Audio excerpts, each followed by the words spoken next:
I'm Dr. Sarah Finch. I teach biology and biotechnology, and I'm here to tell you that biology and biotechnology are amazing fields, and they sound really scary and really hard, but they are not. We're going to break it down into small pieces, and we're going to do lots of fun experiments so that you can learn about the important things in biology.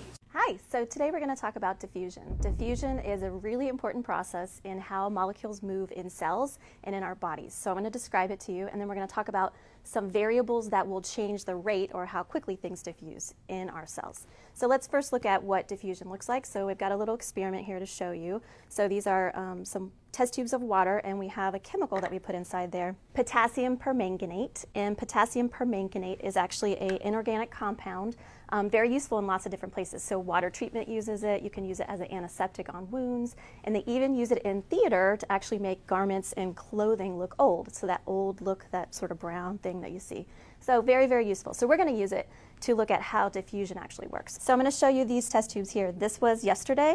This was 3 hours ago, so you can see that diffusion is starting to happen, that the purple is starting to rise, and eventually will look like this, which is a complete diffusion, and that's what we call an equilibrium. So I'll show you this over here as well. And then I'm going to take a crystal and put this in here.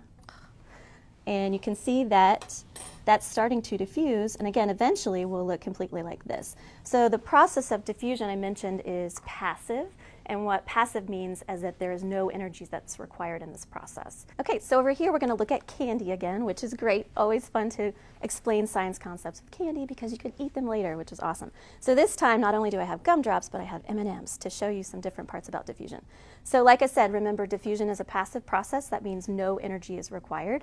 And the way that it works is diffusion is when molecules move from areas of high concentration to low concentration. So you can see on this side I have more M&Ms than I do on this side. So what's going to happen is they're going to move in this direction passively, so no energy is required. They're going to continue to move until we have an equal number on both sides. When we get to an equilibrium, then what's going to happen is molecules move back and forth equally, and they're going to stay at that equilibrium. And the reason that that happens, again, is because molecules do not like to be next to each other. They want to be spaced out. They want to have their space. So that's going to continue to happen, and we're going to have an equilibrium at that point.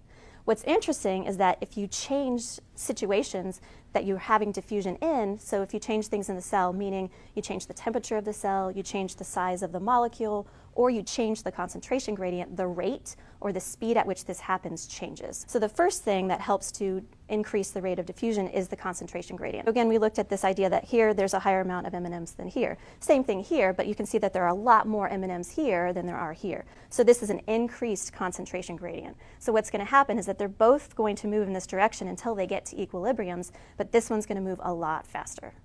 More molecules there. So that's an increased concentration gradient, which increases the rate of diffusion. We also have a situation where when we change the size of the molecules, you can see that these are much smaller than our gumdrops here.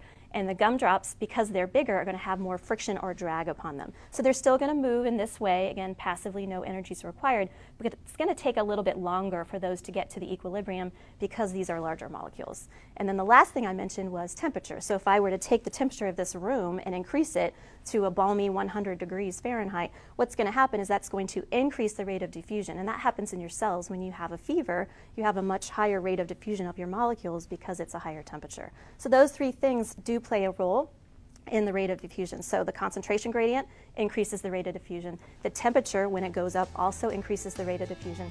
And this, the particle size, actually decreases the rate of diffusion. So that's diffusion, and that's not so scary.